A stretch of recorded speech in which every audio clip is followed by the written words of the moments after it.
di tangan kekuasaan Orde Baru. Hingga kini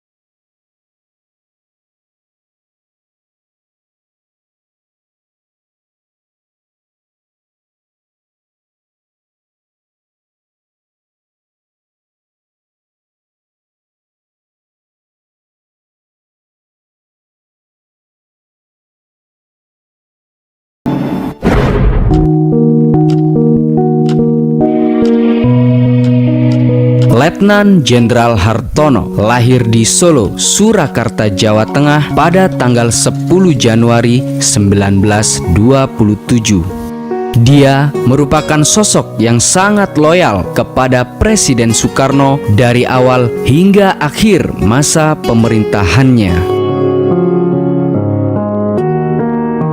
Pada awal perjalanan karir militernya, dia masuk ke TKR Angkatan Laut pada tahun 1945 dengan pangkat Letnan II KKO.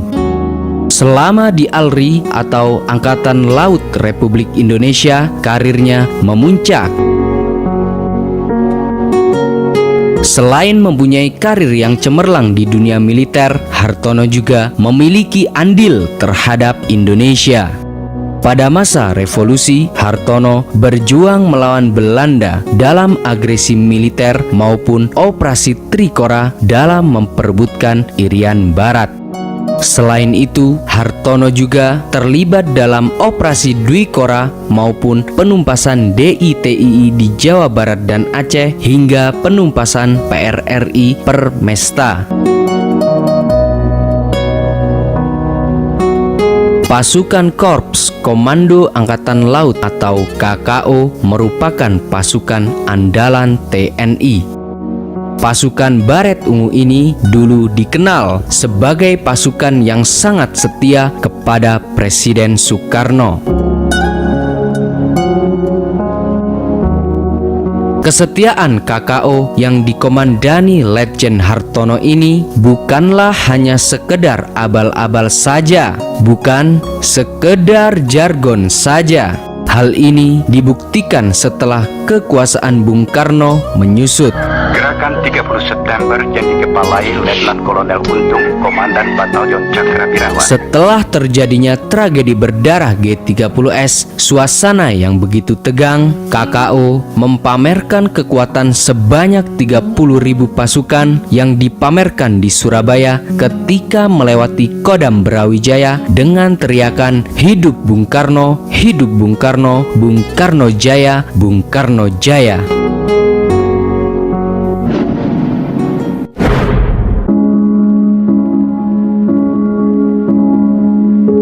Setelah terjadinya tragedi berdarah G30S yang menyebabkan menyusutnya kekuasaan Bung Karno, KKO berusaha terus melindungi Bung Karno. Bahkan ketika Soeharto menangkap Soekarno dan ditahan di Wisma Yaso. Ketika pasukan KKO berhasil menyusup ke Wisma Yaso, pasukan KKO itu berusaha mengajak Bung Karno untuk keluar dari tahanan Wisma Yaso yang mana akan dibawa pulang ke Surabaya, sebagaimana Surabaya adalah markas KKO. Namun saat itu Soekarno menolak untuk diselamatkan. Soekarno tidak mau adanya pertumpahan darah antara KKO dan TNI Angkatan Darat yang digembongi oleh Soeharto. Pada akhirnya, Soekarno lebih memilih masa terakhirnya dalam rumah tahanan. Hingga kemudian Presiden Soekarno terjungkal dari kursi presiden dan akhirnya Jenderal Soeharto naik tahta menjadi penguasa Orde Baru.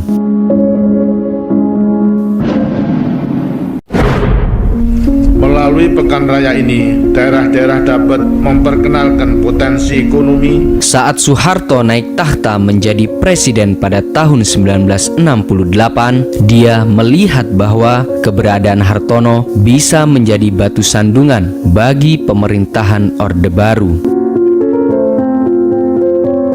Sebagai siasat, Hartono ditunjuk menjadi Duta Besar Korea Utara pada tanggal 8 November 1968. Indikasi ini pun dicium oleh Hartono sebagai bentuk penghancuran kepemimpinan dirinya pada KKO secara halus. Tetapi tidak lama kemudian Hartono dipanggil pulang ke Indonesia. Namun sayang, ajal keburu menutup umur Hartono.